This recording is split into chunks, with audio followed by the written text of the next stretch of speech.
Hi అండి, welcome to my channel. సులువుగా ఈజీగా టేస్టీగా పెసరపప్పు సొరకాయ వండి.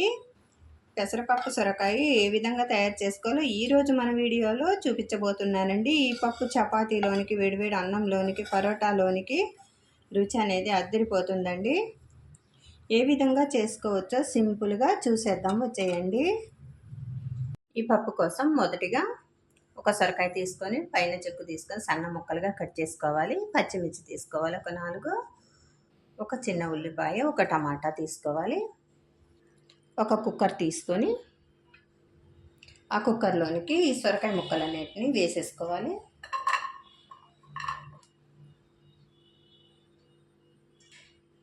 ఇందులోనికి పచ్చిమిర్చి కూడా వేసేసుకోవాలి, టమాటా కూడా వేసేసుకోవాలి.